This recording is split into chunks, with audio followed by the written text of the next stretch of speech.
Hey everybody, here's my comic pull list for March 15th, 2017.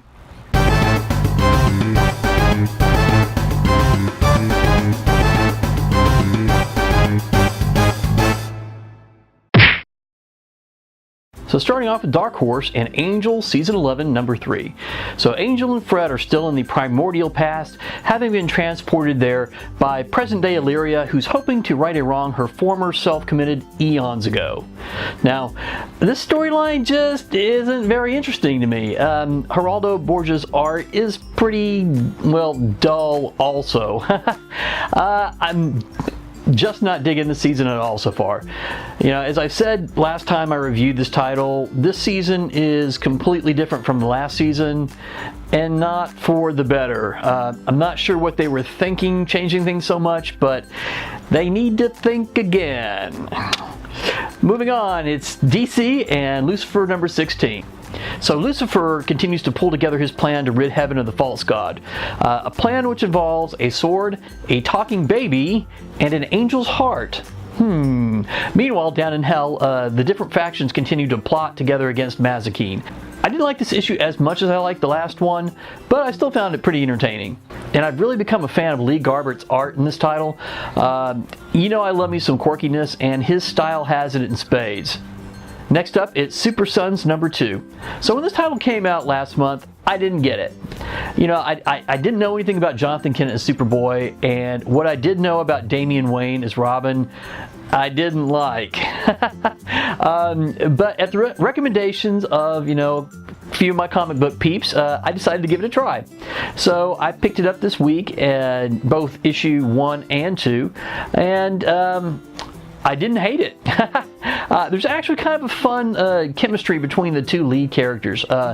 Jonathan is naive and unsure of his powers and a bit of a goody two-shoes, you know, like his dad. And this strikes a perfect balance with Damian, whose, you know, brash arrogance and an annoying personality just, you know, kind of are out there. I also thought the villain they're slowly unveiling is kind of intriguing.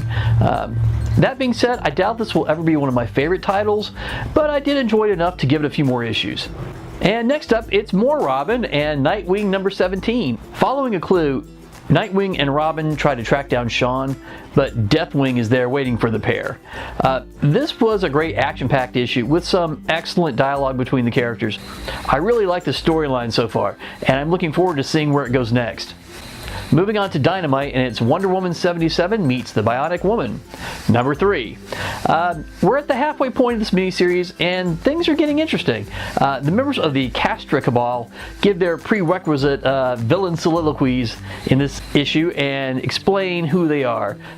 Meanwhile, the titular pair have to stop a missile attack, and they find out some interesting information about who their adversaries are. Liking it so far. Next up from IDW, it's Star Trek Deviations. So in this one shot, we see what would have happened to the Next Generation crew if the Romulans had taken over Earth while the Federation was still in its infancy. This is an interesting what if. Some of the characters are pretty similar to their television counterparts, others completely different. I probably wouldn't get this as an ongoing series, but as a one-off, it was pretty good. Next from Image, it's Sex Criminals number 17. So this issue centers around Myrtle Spurge, aka Keggleface, and what her typical day as a sexual cop is like. This was an interesting issue with some amusing and unsettling moments, as usual. And being that this is a for adults only title, you know Matt Fraction and Chip Zdarsky don't hold anything back. So we'll just leave it at that. Moving on to Marvel, it's Star Wars Poe Dameron number 12. So trying to escape from Terex's fleet, Poe crashes his X-Wing on a desert planet. Meanwhile, the reasons for Audie's betrayal come to light. Another great issue. Can't wait to see where this one goes next. And finally, from Titan, it's Doctor Who, the 10th Doctor, Year 3, Number 3. So the Doctor, Gabby, and Nubis chase after the Red TARDIS creature who kidnapped Cindy, and they end up in ancient China.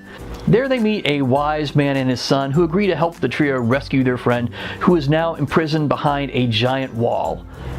I really enjoyed this first issue of this new story arc. I like the plot and how the Doctor and his friends are woven into the story that Wu was telling his son. So I'm really looking forward to more of this one. So that is it for this week's pull. As always, please drop me a comment below and hit the likes and subscribes, and love you guys. As always, see you later.